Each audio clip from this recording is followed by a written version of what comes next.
Let's kick off with this. How do you quantify your LinkedIn success so far? Do you do it by followers or interactions? And what is that number? Tell the audience real quick. Yeah, I have 40,000 followers. I have built this audience over 2 years.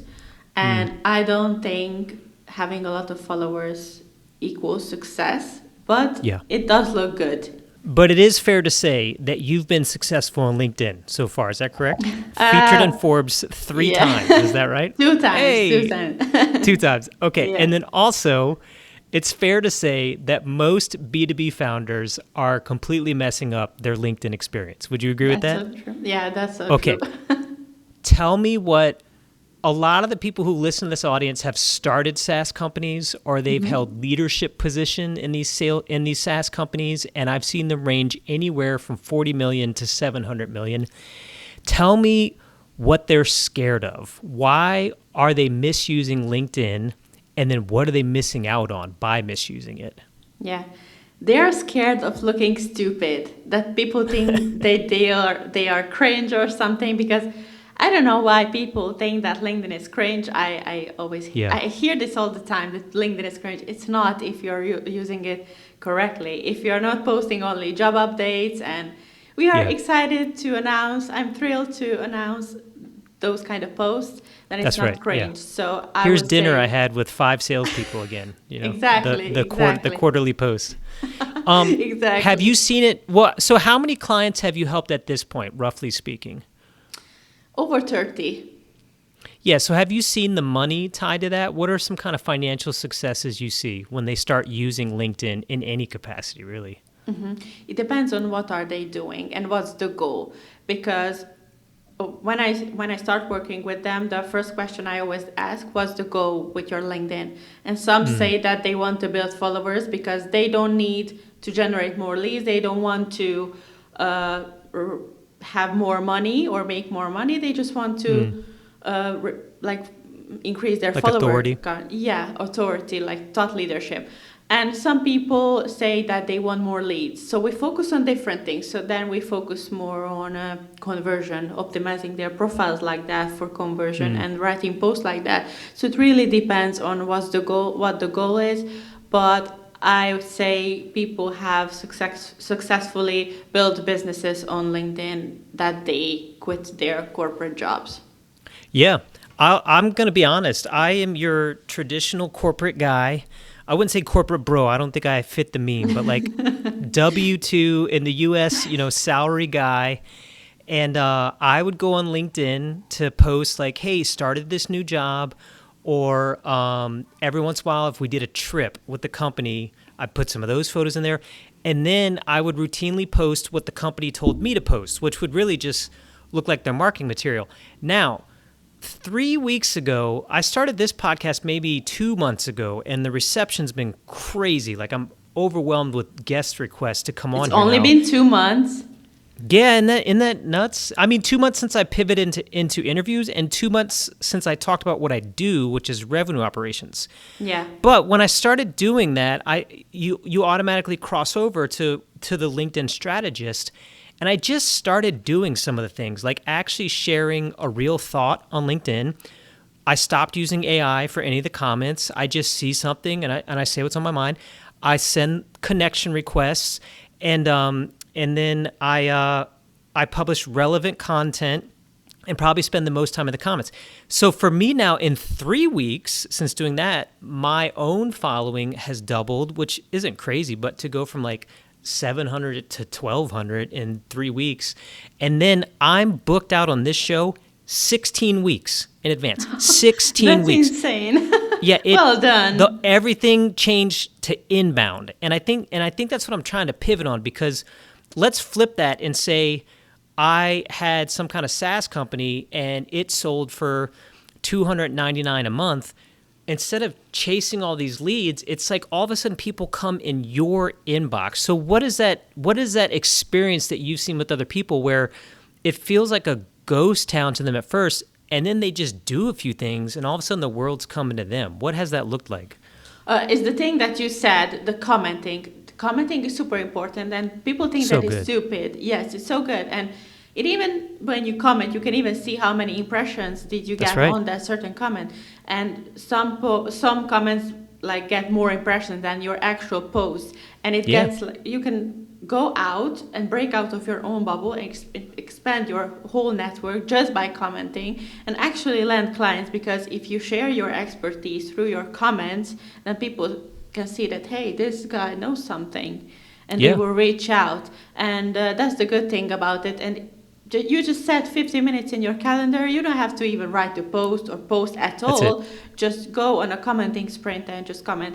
And it's great that you pointed it out, that you stopped commenting with AI, which is the most Oh yeah. annoying thing I Yeah. see on LinkedIn. And I see them in yours. I see them on your post too. It's yes, I oh, it's get a not lot this, of it's that. It's like, oh, okay, yes, buddy. I get a lot of AI comments, and it's annoying. Like, I don't know why people Yeah. do that. It's so fake, and you can immediately see that it's written by AI. So people who Yeah. listen to this, don't do that. Well, you know what? You know what I've noticed too is AI tries to make you sound clever, but then like it's so clever and so quick that there's nothing to reply back. Like you're generous because you understand engagement, so you go to the comment and you say, "Oh, interesting thought." But like we all realize that was AI that commented Yeah, on or your like, post.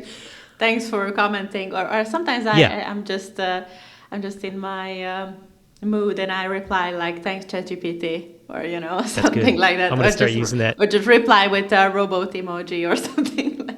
I love that. I'm gonna And start people using that. don't realize. And I had like, there's a guy who writes me an AI comment. I reply to them, and they always reply Uh-huh. to that comment. So we could keep like commenting back That's and right. forth like the whole day. And I wrote like a very stupid prompt. Uh-huh. And ChatGPT actually did that. I think I wrote like a recipe or something, and it wrote back the whole recipe. So That's so good. funny. Because I mean that actually would keep engagement going on your post. That's so funny. Yeah. Um, it's on the comments, I was. It's funny. A guy who used to do top of funnel paid ads marketing. He was avoiding LinkedIn for his clients, and he used to message me on Telegram. And finally, I'm like, dude, just message me on LinkedIn. Like it's the only place I'm at right now. And he got on there today. He was like, oh wow, this is really great. And I was trying to point out to him specifically on the comments. I would normally get 200 views on my post. I'm still starting out. A comment the other day got 25,000 views. Like, I want that to sink in for people. Your normal post. Remember, I'm like 3 weeks, 4 weeks ahead of you. Your normal post is going to get 90 views. And like your colleague that actually liked you from your last company was like really insightful. A good comment on someone else's post, 25,000 views, and then they start checking out your profile, and if the profile looks good, then it sends them to things. I just Exactly. think Instagram to me is. But I want you to give some tips to these senior leaders about what they could start doing to really make this work. But first off, I want your opinion on the landscape. Instagram to me, totally worthless. Like, I'm not a hot girl in a bikini on a beach. You get no attention. Also, I've noticed even some of your typical influencers, even they are having a lot of trouble on Instagram. So worthless to me as a business application. I don't have the time to deal with TikTok, so I don't mess with that. And X is like, it's too much for me. So I've enjoyed YouTube always, but once I really saw how to use LinkedIn correctly, I don't understand how more people aren't like rushing through the gates to get on LinkedIn, because when you have a real message, is getting through to like such a target audience, and they're engaging. Another thing I'd point out that everyone comments about Instagram is, oh, it's all about the DMs. I'm in DMs 10 to 12 times a day in LinkedIn now. Like people coming to me and me coming to them, and it goes right through because they see me, they see a real profile, a real person, a real career, a real offer, and a conversation gets started. So strategically, how do you look at the business landscape for most of the clients that work with you? Do you put them on other social media platforms too, or is it just all LinkedIn? No, I am only on LinkedIn. I have my personal Instagram account only with my friends, Yeah. but I'm not active on X. I don't have an X account. I never had. Mm-hmm. I'm only active on LinkedIn and not even Facebook's. Like, I'm Yeah. only a LinkedIn girly. And there are some of my clients who use Instagram, but I don't do the content for them, so I'm only writing posts for LinkedIn and LinkedIn only. Yeah. How long would you say you've been doing it so far, like full time, or like this is intentional doing it on LinkedIn? So I've been posting. I started posting on January 29, 2024. And I've been posting for 8 months. So I never had like an offer or a service or something. Like I was just posting because I was experimenting, trying out like different niches, topics. Yeah. And when I found what clicked with people, I started focusing more on that. And after 8 months, I monetized my profile. I could have done earlier, but I just didn't want to because I'm still at university. And at that time, I was on my second year. And I just didn't have the time for it. And then I monetized it. But talk about that, because that's big. So about 2.5 months, right? And then 8 months, seriously. And you said your following was what again? No, like I'm creating for 2 years. In the first 8 months, I was only creating content, and since then, for like 1.5 years, I've been like working. Like yeah, but what is that? I want people to see what that trajectory looked like, because 2 years is a long time to do anything. But also, I know people that have been trying Instagram for 10 years. So what have you gotten up to in those 2.5 years? Like, I want people to appreciate how fast that grew. Yeah. Yeah, on LinkedIn, it's much easier to grow because there are less active followers than on Instagram. So I think there's 1 billion users or 1 billion users. Yeah, on LinkedIn, and only 1% post at least once a week. So let me look at your post, because 7 hours ago you posted something. You have 238 comments, 6 reposts. You have 40,000 followers, 40,000.5 followers. Do you know what I mean? And you did that in 2 years. Yes. In the first 3 months, I hit 10K, and since then it's been slower, but it's still going. It's steady because at that time I was focusing more on the top of the funnel content, the educational and the more generic and safer stuff. And a year ago, I started niching down more on positioning, and I've been testing out like a bit hot takes and controversial stuff, like not like controversial stuff, but like real opinions that I actually think, and people like that. And but let's call Jill a brilliant coder, and she came up with a way to fix a problem and go to market, which is my world, and they cost $199 a seat. And she sells an average of 5 licenses. So that's $1,000 a month that she would get for every company that buys her.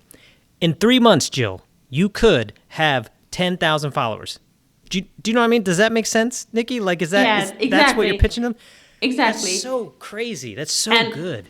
And you don't have to become an influencer, because people think that if you have 10,000 followers, I don't want to be an influencer. I'm a CEO, I'm a CMO. I'm in GTM. I don't want to be an influencer. I don't want a lot of likes. You don't have to be an influencer. So I actually, one of the reasons I had you on my list to talk to, because I did talk to someone else who's also got about 50,000 followers. She's a LinkedIn strategist. She'll publish Thursday, but she's been doing this 10 years. And so I think I want people to understand that, like, you're not 10 years late, like it's really popping up now. But the reason I really loved yours is you've maintained a very, it looks very professional and corporate, everything you do.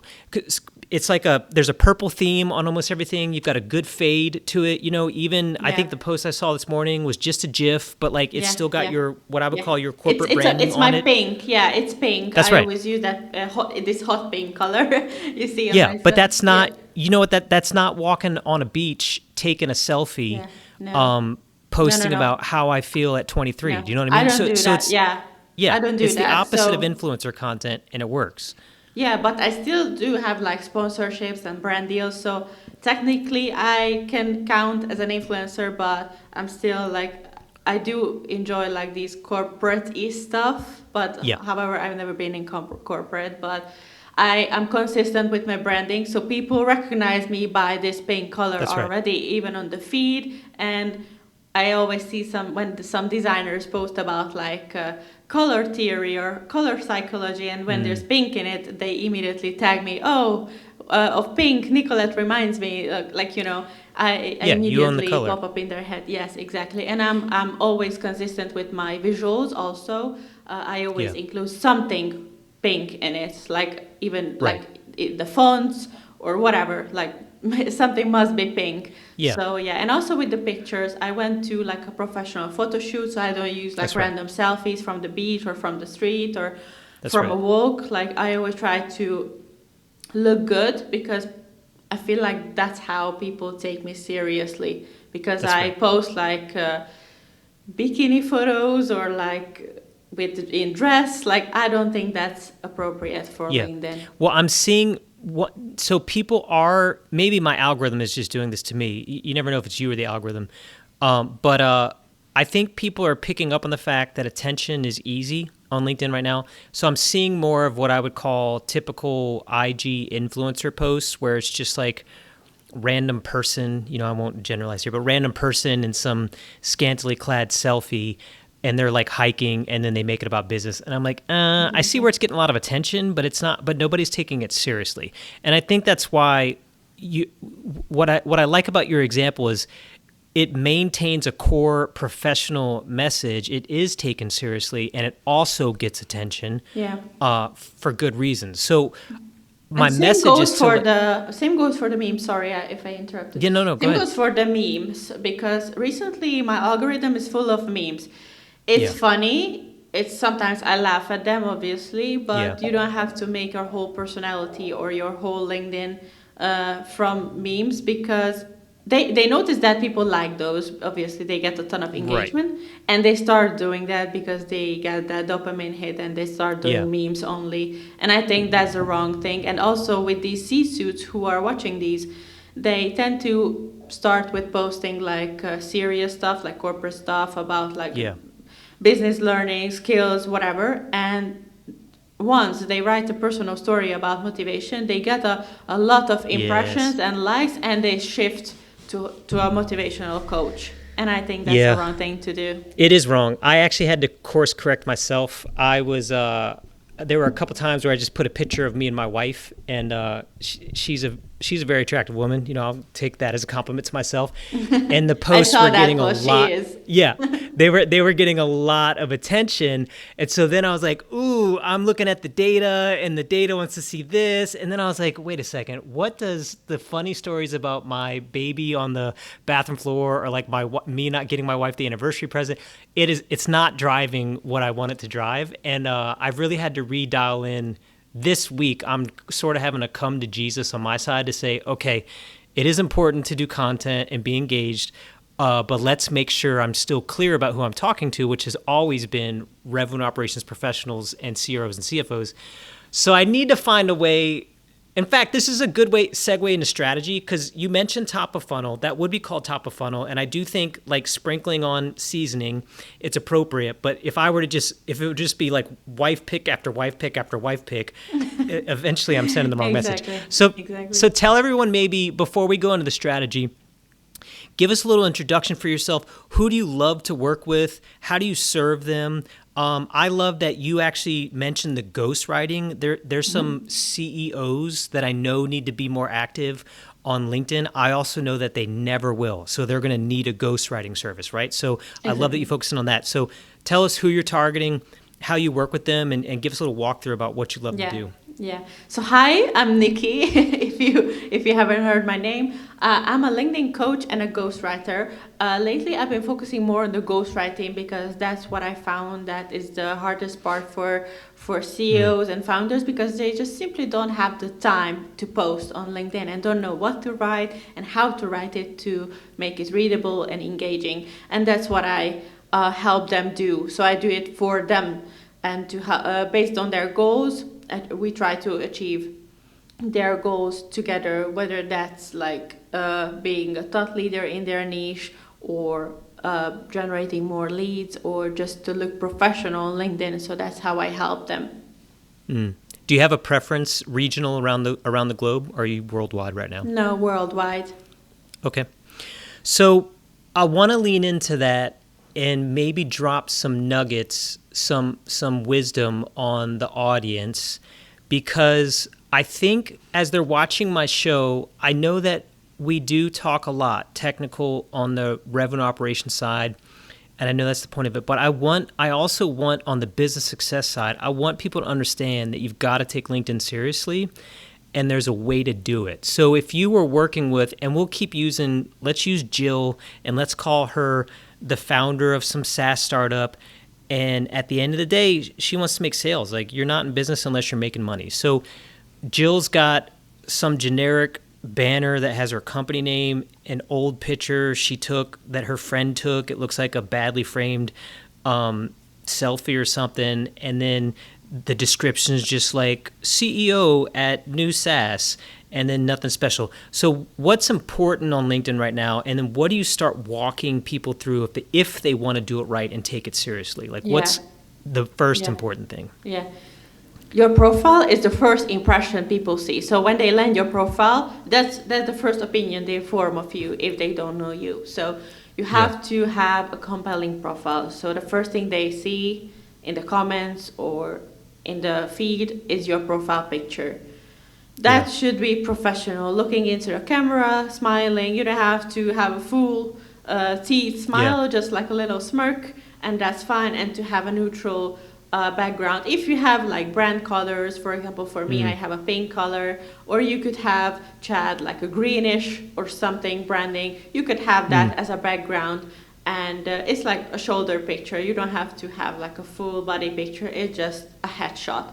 As for the banner, I love to use a picture in action, whether you're talking, standing, something, explaining something, or whatever you're doing, just be in action. So people see, they imagine you in action. And I love to use on banners a call to action in the left top corner, because it draws the eye up there. And whether that's like book a call with me, subscribe to my newsletter, join my free training, or whatever you want them to. So yours is at the top left. All right. So and it kind of hovers. Now that that's interesting. It hovers right about everything is on the right side. My core message, my services, my social proof is there. My picture of me is there, and there's a picture of me in the left side where I'm looking to the left to the call to action. See, you've thought this through. Oh, dang it! You're so right. I'm sorry for the audience that's I don't share my screens on these. We'll have a link to Nikki's profile, but if you know LinkedIn well, there's the profile picture that we all know. Right above that is her call to action, which I've been seeing a lot of people try to do an arrow on the other side, and I don't like it because I don't feel like that's the same for everyone. Yeah, and you have to leave a little bit of space there, because if you're on mobile, then your profile picture is a bit bigger. That's right.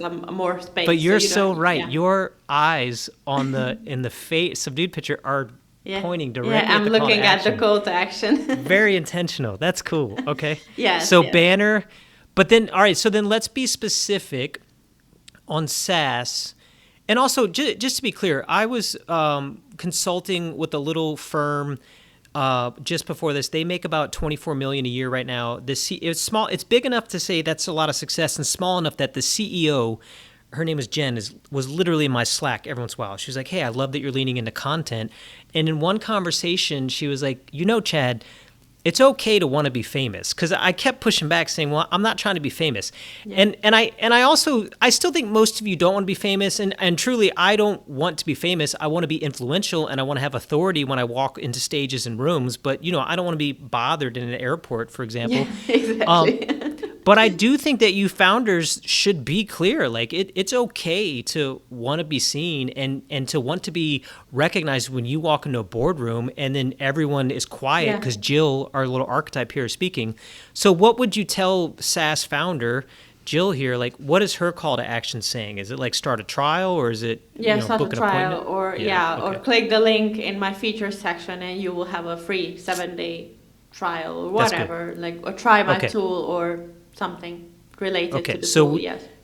So you had profile picture, you got the banner. So then the other things in there, where do you go next?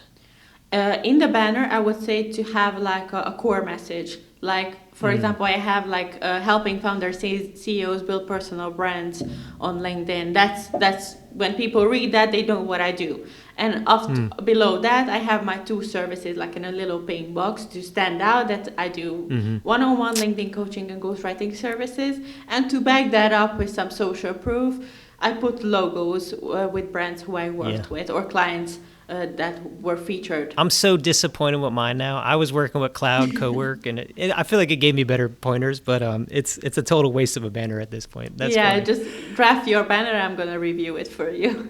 Yeah. Okay, so banner, profile picture.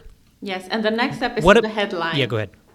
The headline. What about name? Before you get to headline, I'm seeing people put emojis in their name, or they put some specialty in their name.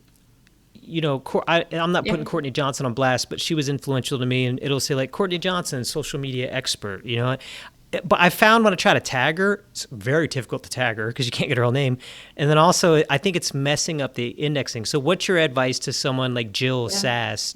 Just be your name, or is there some reason? Just be your name. I don't prefer emojis, and I think they are deleting that feature, so you won't be able to put emojis in your name. And also, I don't like when people list their titles, their PMP, CMP, CMO, whatever. Just don't put that. People don't care. People don't care about your title. Let me talk to the audience real quick. Listen, 20 years, 12 years military, 14 years corporate now. I have fired a dozen or so people. At least 3 of them had MBA in their title. Like, I'm not impressed. When I'm reviewing resumes, if you put it in your name, I don't care. If it's in your credentials, that's fine. But you know, it's like, nobody cares. Like, I care about how you can help me. I don't care about that you have an MBA. So that's good. Okay, so name. And then the headline, which is below your name. So you're using a lot of real estate on your headline. Yes. So it's good. That's your real estate, because that's what, when you post on the feed, it pops up below your name. In the right side where the recommendations are, your headline pops up there. In the comments, every comment you write, it pops up there. So your headline is super important, and it should tell the readers, your ideal clients, what you do, how you can help them. And also you can include some social proof, call to actions inside, but again, the same applies. People don't care about your title, that you are a CMO at XYZ. They don't care. They care how you can help them. So I would say... So what would you say then? Jill's first impulse is going to say CEO at Jill Sass. That's what her title would say. Yeah. How do you course correct them some to say, listen, congrats, you're CEO. We are proud of you. But like, what you want to say is what? Yeah. So if for example, Jill has a SaaS that helps like create AI posts for LinkedIn, then it should say that we help you simplify or help you save time by creating you posts or something like, you know, that shows how you can help, not just we have an AI tool and this is what it does. No. So this is what it does for you. Your profile isn't about you at all. It's ironic. Your own profile shouldn't be about you. So it's always make it about them, your ideal clients. Talk to them, not about them, to them directly. Yeah, I actually I'm what you would call an elder millennial, and so we're the generation guilty of putting like our food on Facebook and breakfast and like your dog did something silly. And one day I was taking a course for an unrelated thing, and he just pointed out that that social media is for the viewer. You're trying to create another reality for them, for their entertainment, a cinematic experience for their entertainment. Otherwise, you're invisible. Nobody cares. I really had to digest that and be like, oh, you're right. You know, is the photo the best quality it can be? Is it relevant? Is it interesting? Does the background look good? Because your social media is not for you. It's for the viewer. And if you don't like that, then be a private account, you know, and just like don't share it. Exactly. And they always say that the attention span is short. I would say that the interest span is short because that's a great point. They just don't care. Like if I just say your food, your spaghetti on my LinkedIn, I just scroll because I don't care. Like. So yeah, That is the good because people will spend 7 hours on TikTok, right? So clearly they had enough attention to keep scrolling, but their interest was yeah, because very interesting. if your hook if the hook doesn't catch you, you don't have Yeah. interest and you scroll. So I Yeah. don't think that attention span is short, but the interest span. Cool. Okay, so bio, don't make it just about you. Focus on who you want to serve. Or that was the headline rather. That's And the then what's headline, but yeah. also applies to the about section, the bio. Yeah. You should talk about what did you achieve for clients, who you are, to introduce yourself, so you don't just shoot in the dark and try to convert them. You introduce yourself. What did you achieve? Some social proof. I worked with these companies. I worked with those companies. So people trust you, and you list your services. Put some testimonials there if you have. List Yep. your services and just put a call to action at the end to book a call with me or reach out at contactxyz.com. So, yeah, just Yeah, a so you simple. identify what you do, who you're doing it for, a million years now, then you have social proof, then you have story, so hook story, you're almost going to like hook story, and then kind of an offer down the end and more social proof. Oh, you worked reviews in there. That's great. Okay, and then I think an underused section that most people don't even know exists on LinkedIn. It's the I certainly feature didn't. I saw it. section. Heck yeah. Heck yeah. So Yeah, what you know what they let's do? You know what they do? They pin their most best performing post there. yeah. Cloud told me to do that for my middle one, and I was like, okay, I don't have a better one. But I disagreed, and I was like, I need something different on that. You know why that's wrong? Because when they land your profile, they immediately see your best performing post, which can be your best post at all. They read those and they go away because they've seen enough. They've seen it all. Do I you was have a framework? Go ahead. ask. Yeah, do you have a framework or methodology that you think about with the featured section? Do you care if it's 1? Do you care if it's 7? Is it like lead with this and then Yeah. use this one in the second one? What do you think about on the featured? I would say don't put more than 4 to 5 links, not posts, not pictures, links. Because when you put more, then you have to like click to see more, and it will open a different window, and people will bounce because the more clicks it takes, the farther they Yes. go. So That's a good point. 4 to 5 links maximum. I have Okay. 3. But those are links, and I have thumbnails for those. So I framed it like a YouTube thumbnail. Put like a little button, like I Yeah. mimicked a button, and I had like a call to action there.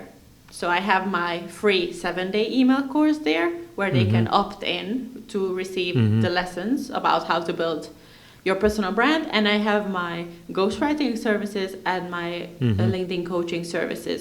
So when they scroll down to my feature section or to see my post, they bump into my feature section, so they can't miss my services when they land my profile.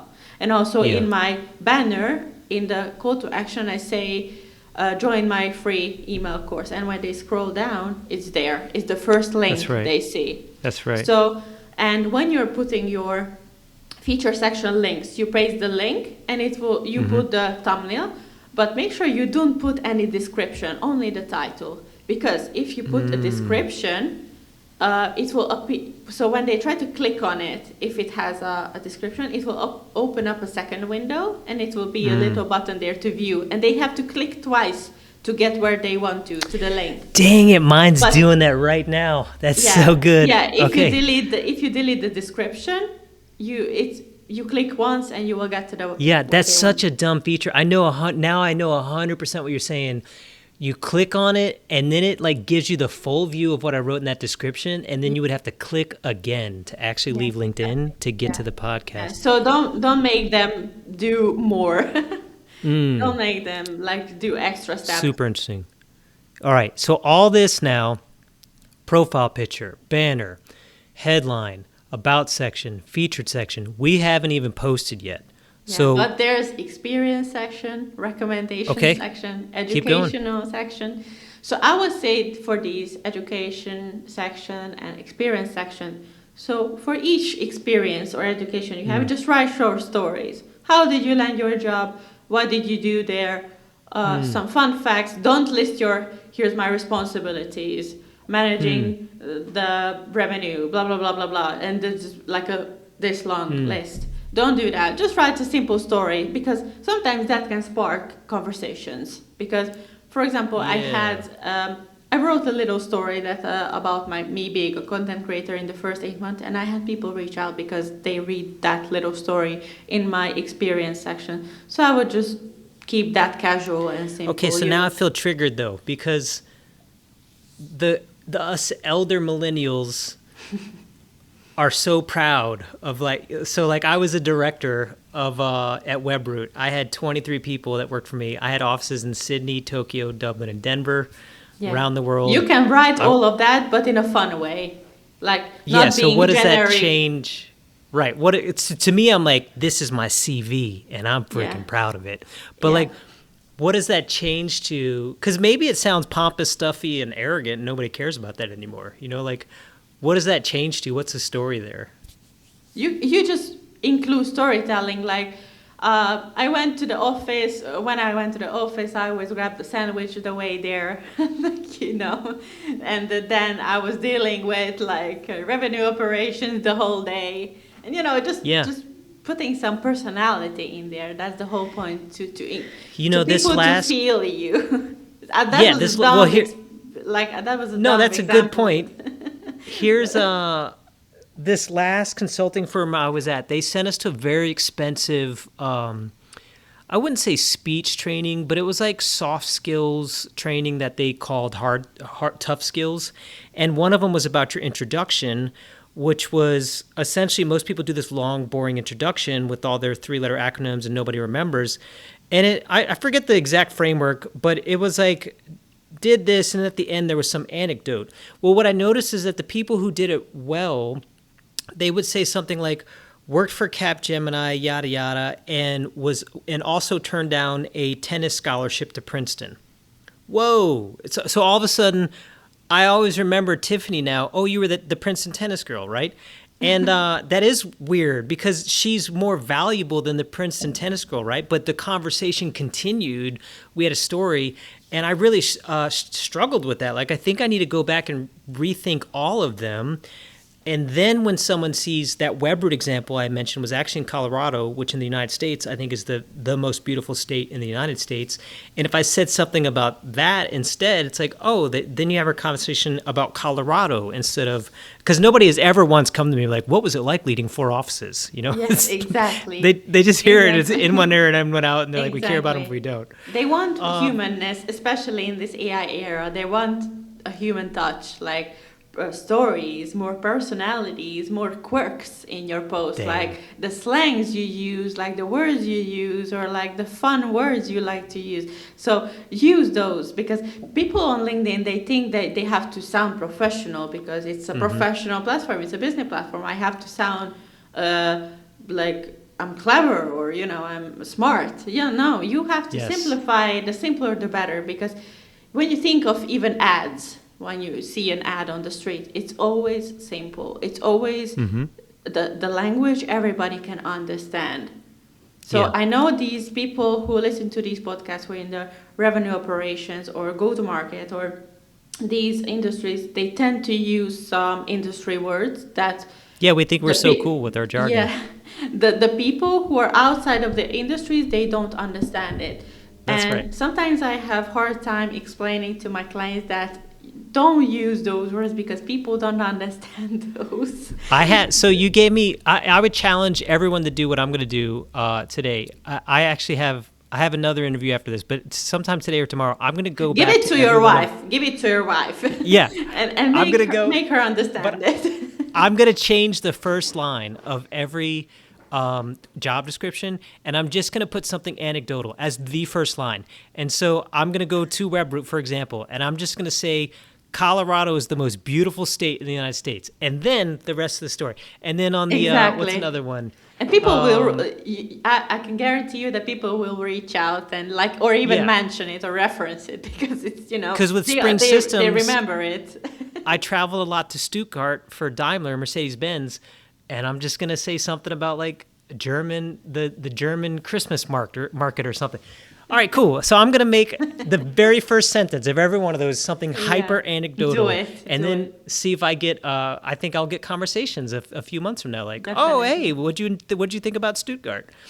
Yeah, definitely. Cool. Yeah. Big takeaway. That's because good. they immediately see that it wasn't written by AI. It's fun. Yeah. It's that you had fun there, that you enjoyed Yeah. writing that and sharing that. So yeah, it doesn't. Well, there's such a sound blur generic. of credentials also. And I know that when I was listening to all those introductions, that was my other thought. I was like, we all sound the same. Like I am proud of what I've done, but also like there's nothing is here's another guy. He was in go-to-market and he's Salesforce and HubSpot and all these things. Yay. Yeah, exactly. Super interesting. You scroll on Okay, your feed and everybody sounds the same. Yeah. Yeah, I'm ticked at the way they talk about RevOps now, but that's a whole different conversation. So we went through so we went through the work history then. Still haven't posted. What else? The recommendation section, I would say that you can actually there's a feature you can ask for recommendation. Do it from previous colleagues, friends, current colleagues, clients. Just ask for it. It's great. People scroll down there. It's like on the I think that's the last part of your profile. People actually scroll down and check what people think about you. Yeah, I've got a few of those from over the years, and I kind of fell out of the practice because you have to chase someone down sometimes to really get it. Yeah. But it does look great. Follow up 2 times and that's it. If they don't want to write a recommendation for you, then you can force it. But I'm gonna write one for you after this podcast. Hey, I'm excited. All right. Okay, so now someone would hear what you just said, and we're still Jill introvert. Maybe she's not an introvert, but we're just gonna call her introvert. But let's say gonna introvert. Let's say introvert because Okay. people think that extroverts are the people who post on social media. Right. That's what I'm getting at. She's gonna say everything you just said. I'm pumped. I'm excited, Nikki. I'm going through. I'm changing this. I'm going to Canva. I'm gonna spend 17 days making the perfect banner and put it on there. All right, but you gotta post. So like, how do you coax her out of that? And you can't just go to chat or cloud and be like, what's a bold statement in my field or industry or a hot take? So where do you have them start on the posting side? So think about the things you do on a daily basis. So, and the skills you use that you overlook because it's simple for you, because you do it every day and you think it's like, I don't know, that's fine. It's not that hard. And for those people who want to learn from you, that can be useful. So think about Yeah, I guarantee Jill could write you a script that like connects to Zapier and automates your calendar, and you never have to worry about some certain thing on Slack again. Yeah, like, and she does it in 2 minutes. And that's right. And they if never I talk had to about do it myself, I would do it in 3 business days. So, think about the things you do daily and think like through your whole work day. And what do you do? What skills do you use? What's the tool I use? For example, use Zapier. How did I create this automation for this thing? You just write it down. Like I just connected my LinkedIn DMs with my, I don't know, Canva. Just for example, a stupid example. Yeah. But you write down the whole process step by step, and that's your LinkedIn post. And you did that on your job. And you can write about it on LinkedIn. So when she posts that, do you say start with text only? Do you say go find a photo? Do you say try to do a video? Like, what do you recommend for people getting into it? You can experiment it. For example, it's my personal preference. I enjoy using images because that's another hook on the feed. They it catches your attention. But text only posts work. So there are people who build their whole business on LinkedIn with only posting text only posts. So I'm so snobby now. I skip it when if I see a great hook and I'm like, and you couldn't go get me an image for that, I swipe right past it. So I don't know, but someone else also the expert, Mandy McGowan is her name. She's the same thing. She said text is fine as long as you stick to it and like it's performing well. Exactly. Okay, but now I want to I don't die on this hill, but the images are performing better, like even Yeah. the ones that aren't just my wife. So is it backed up with data? Like does it work better with images? Yes, it's backed up with data. It's performing a little bit better than the text. It is. But it's only because of psychological reasons. It catches your attention on the feed.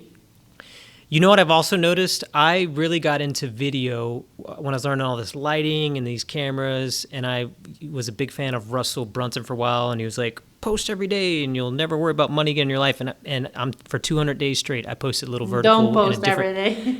Yeah, don't post. We'll come back to that. I do want to come to Cadence. But also like the video, what I've found is just for the ease of getting an image and a thoughtful post out there and the responses you get compared to also the responses on video, it's just like the bargain is so good for images on LinkedIn right now, which doesn't mean, so I run a podcast, I like the videos, and I love the things the guests say, so I do put it, but if I didn't have the podcast, I probably wouldn't take the time to do the videos. Yeah, exactly. So, it takes a lot of time. If you don't have editing skills, then you have to pay for an editor.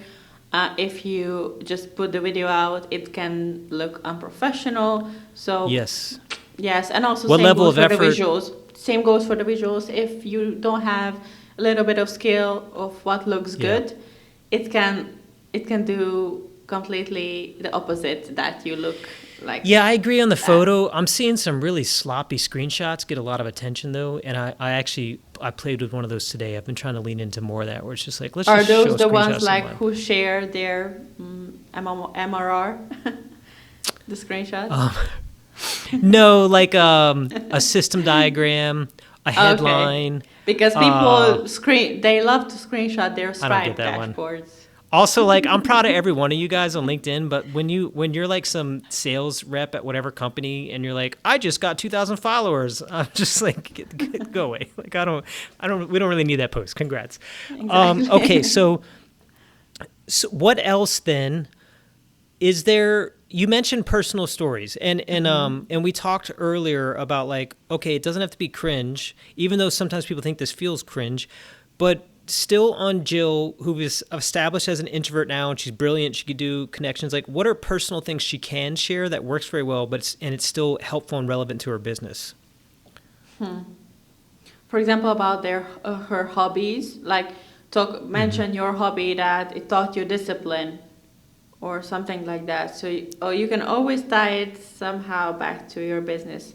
So I saw a guy who, it was a huge meme on LinkedIn, it went viral, that he proposed to his girlfriend, and it was like, I proposed to my girlfriend, and here's what it taught me about business. Don't do that. So I don't mean about... Just say you propose to your girlfriend, though. That works. Yeah. I like when I learn something interesting, where there was a guy, we had a very detailed conversation about revenue architecture, which is very nerdy, but then like he had a picture of him on the C4 rower machine. I don't know if you know what the chain rower, it looks like you're rowing not a boat, whatever you call those things, but I was like, man, I enjoyed knowing that like he was also a normal guy. I was like, it's cool. Exactly, it's cool to see him working out. Yeah, exactly. Well, I guess mention maybe what I mean is like, what's the difference between here's a sloppy picture of me at a bar and I think I look cute and like there's a bunch of drinks behind me and maybe it's a little too personal or too cringe, versus like you can look personal and still hold the line on professionalism. Like, what are some of those general ideas? I know you don't have to be super prescriptive. I don't know, just look at, don't post those pictures from the bar. It can hurt your reputation. Let's say that. Yeah, there's a girl I actually respect, and she made the 30 under 30, and I won't like blow her name up, but she's going hard on the celebration photos, and I was like, dang, if I keep seeing more like cocktail dresses and skimpy outfits, it's really I don't know, it just doesn't feel like your normal stick. But then good for her, she's wildly successful on every other front. Yeah, do you know who I'm talking about? Yeah, I know. Okay, I saw those pictures as well, but just scroll, like, I know. No, I do, but I think, but that is my message is, I I don't know how to describe the line. Also, I'm a 40-year-old white male, so like people don't care about my line. But it's like there's a thing where it's like, all right, well maybe that one did belong on TikTok or Instagram. Yeah. But then there's like Yeah. this one was truly, it fits. I get it. Like I would say, this is what I tell people on the podcast. I say, hey, if you're comfortable wearing it to work or like in a business professional setting, it's going to work. And that's a large window. I don't think that's too restrictive or prescriptive. It puts go ahead. Show up on LinkedIn how you want to be perceived. I think so. I think that's the way to say it. Yeah. If you are wearing bikini photos and cocktail dresses, then don't be surprised if there are thirsty people in your comment section. So okay, that's what I was going to try to say delicately. Deal with the consequences. There's a guy. However, I show up on LinkedIn professionally, and I still get those DMs. For sure. Yeah, you do, but then that's their problem, and now I feel like that's a weird conversation. I have 2 daughters; they have to have with a daughter at some time. It's like, but anyway, I don't want to go down that road. We'll get flamed and blown up. What I do want to say is, LinkedIn's really good at showing who you liked and commented on, and there's a guy in my space who is professional, but I'm like, gee, all of the posts you like have a lot in common, buddy, and it doesn't really have anything to do with what she's saying. So that's another thing I would say too, is it puts the responder in a jam also. Like I'm constantly thinking, would I be proud to be sitting in a boardroom with 14 private equity investors that have a couple million to give me for a project, and like they're scrolling through my history? Would I feel really good about everything they saw? But the people who post those photos, they know exactly what are they doing with those photos. That's right. That's an engagement bait. No, it's engagement bait, but it's not making you money. And maybe that's the difference between why I like the services. You're getting likes and engagement, right. but that won't make you money, and people won't take you seriously. I know it can be a hot take because people argue on LinkedIn, oh, you're a woman, you succeeded because you look good. No, you can succeed whether you are not attractive. Yeah. So I don't think that's like... Yeah, I do disagree with that, and not in a virtue signaling way. I will say if you're an attractive woman, you can get attention quicker. But if you don't have anything intelligent to say behind it... There's that privilege, yes. There's a pretty right, privilege. but that's not a bad thing. Like I have a great smile. I have no problem saying that, and I use it in photos. So, but like if the next things out of my mouth are like ridiculous, it ends there. And in my I don't know. I guess you could argue you have to use that well. You have to use that privilege well. Yeah. Definitely. All right, so we've been in dangerous territory too long. I think people get the picture. We're in post. We were trying to get the personal post. Then when you think, so on a strategy side now, let's go into Cadence. You don't want to post every day. In fact, I've seen it hurt me. No. And I even got away from even 4 times a week. But which Cadence do you like? And then do you have a method where you help Jill again fill that cadence, where you say, okay, well, think about day 1 is this and day 2 is this and day 3 is that, or whatever. Yeah. So I don't think you should specify like I post this on Monday, I post this on Wednesday. No, have content pillars. So I have LinkedIn positioning, personal stories, personal branding, and I always talk about the same topic but in different angles, so I don't have to come up with content ideas all the time because that would be exhausting. So define your content pillars first and always talk about those things. As for frequency, I would say post at least 3 to 5 times a week, but 5 can be a lot, and if you post every day, you can burn out. So I post 4 times a week, and it can be a lot. In the past 3 weeks, I reduced it to 3, but 3 is enough. Yeah. I think 3 performs well.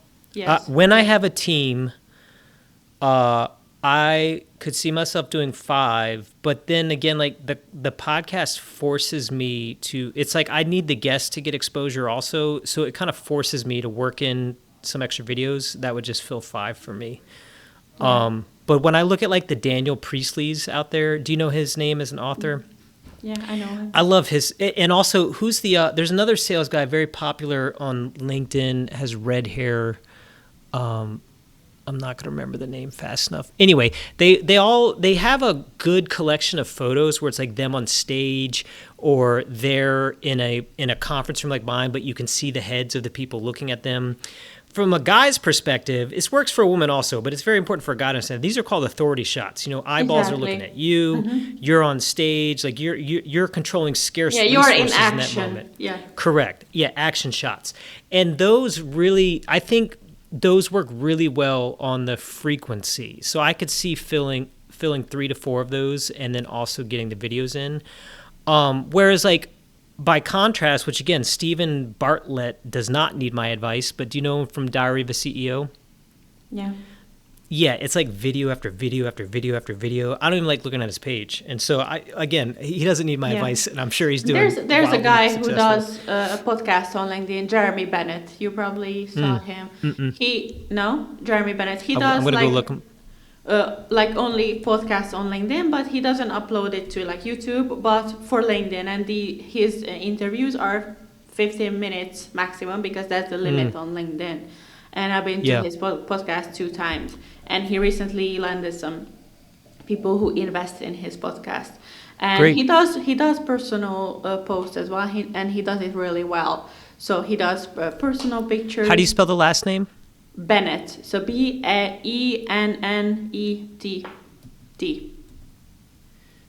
Yeah, it says trained research. All right, I'll get it from you in the chat later. Yeah. But I actually, on the cross-posting side, I've thought about doing more of that too. Like because these conversations always last about an hour, but there'll be like a thread for 5 to 10 minutes where I'm like, oh, it's a great video that would be useful by itself. I've thought about just putting those in on LinkedIn. I just sent you his profile.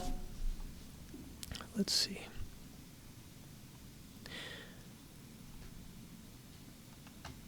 You guys looking sharp with those headphones. All right, so I'm scrolling this post just to narrate this for the audience since I'm not screening this share. He's got an awesome banner. Did you help with that banner? No. Okay, he's got an awesome banner. Yeah. Well, he's repeating his photo, but still, it looks great. Yes. And then his headline. So if you says, click to the images, then you will see what the images is he using. So there was recently a personal story about his appearance, like the transformation over the years. That was great. Oh, I do, man. So you know what he's doing on LinkedIn, which I love, is the horizontal video. I think really works great. Yeah, and now I'm looking at his images. Yeah, they look great. He's holding his book. He's in his social proof. He's got people talking to him. He's got a weight loss story. That's cool. See, okay, that's a great example too. So this guy's known for something completely different, right? But he's got what people would call like a skinny to fat to skinny picture, which is great. 2013, 2022, 2024. That's personal interest, Yeah. Okay. I like that. Thank you for sharing that. So they're posting. We went through Cadence. Okay, I talked about comments, but what do you tell people about the comments? Because they're super important.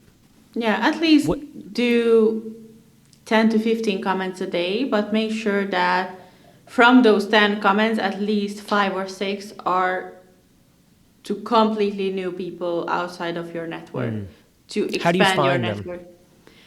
In the comments on other people's posts. Okay. In the likes, and so when you open your feed, there's a little button in the top right corner and where you can switch your feed from top to recent. So you will see your recent feed and you will see who your network has interacted with, and you can find new people there as well. Cool. All right. And then one more before we go. I saw again in your bio, you're talking about the 30 plus people that you were ghostwriting for. Were there any reoccurring surprises where someone's like, man, Nikki, really appreciate you doing this. I did not expect X, and it's been so amazing how this has changed for my business. Like, what's some of that recurring feedback that you get on it? So for clients, I do, there's an optional add-on where I do engagement for them. So I write their comments And I had a client who went to a conference and people came up to him like, oh, I like your comments, you're engaging with my post, I like your thoughts. And he was like, yeah. I don't know who you are. Yeah. Or they try to go mid-conversation. Yeah, so people recognized him at the event and he had no idea who those people are. But that was because I was engaging with those people. Yeah. From his account. And then maybe, okay, so money's an obvious motivator, right? One thing I did for my, one of my brothers is a senior salesperson in HR SaaS solutions. And he'd get invited to conferences every once in a while and he'd speak. And one day it was here in New Orleans and I was like, hey, let me film it. I filmed it, put some clips on LinkedIn for him. And Tulane University invited him to speak. Another company invited him to speak. And then his VP called him and gave him the whole territory, all from like a couple of 30-second clips I did. The same thing, the action shots authority, him shaking hands, him standing there talking. So not just like his speech, you know, I had a little experience in what to put up there. That's an intangible benefit, right? And I don't think people understand how quickly that happens. And because now he does kind of routinely make little shorts of his speeches, but still just showing him out there, getting in front of people, got him more invitations.